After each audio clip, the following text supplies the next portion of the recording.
Hello friends, जय Jagannath. Welcome to my YouTube channel. आज आम बनवा माछ मंजी बा बिहान भजा। आसतु भिडियोटी को स्टार्ट करवा।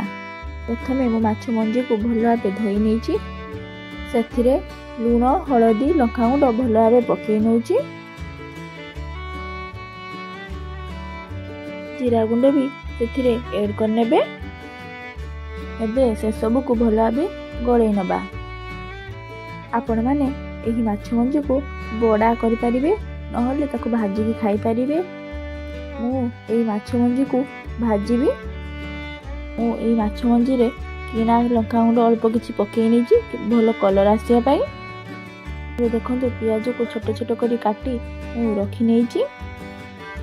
आसंतु करेई रे तेल पकई गरम करनबा। तेल पूरा भलो भाबे ताति जिवा परे सेथिरे मु अल्प जीरा पकोउछि। जीराटी भल भाव फुटी जावा परे से रखिथिबा पियाज को मु पकई नौछि। एबे पियाज को भल भाव भाजी नेबे गोल्डन ब्राउन हेबा पर्यंत। एबे देखंतु पियाज रो कलर चेंज होबा को लागिलानी। मु सेथिरे रखिथिबा माछ मंजी को पकई नौछि। एबे मु करेई रो कवर दे दोछि। लो टू मीडियम फ्लेम रे बसेबे 5 रु 8 मिनिट पर्यंत। 5 रु 8 मिनिट परे करेई रो कवर खोलिबे। देखंतु माछ मंजी अल्प सीझी जाइए अल्प अल्प किसी सीझी ना। मु पुणी आउथरे करेई कवर दे दूची। 2 रु 3 मिनिट पर पुणी आउथरे कवर खोलिबे।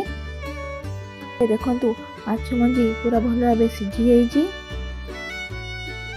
आपण माने चाहिले ताको सेमती बड़ बड़ करी रखि परिबे नहले ताको मो भली भांगी दे परिबे। मु एठी माछ मंजी को छोटे छोटे करी भांगी नौची। आपण माने भी ठीक सही परी छोटे छोटे करी भांगी नेबे।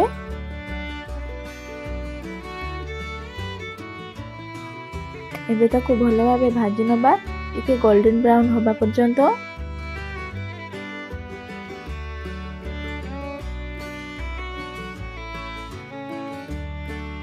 एबे देखंतु हमर रेडी हो गलानी माछ मंजी बा बिहान रो भजा।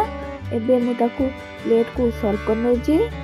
जदि मोर एही वीडियोटी आपण मानकु भल लागिछि तेबे लाइक शेयर सब्सक्राइब निश्चय करंतु। पुणी देखा नेक्स्ट वीडियो रे। से पर्यंत रहूची। नमस्कार, जय जगन्नाथ।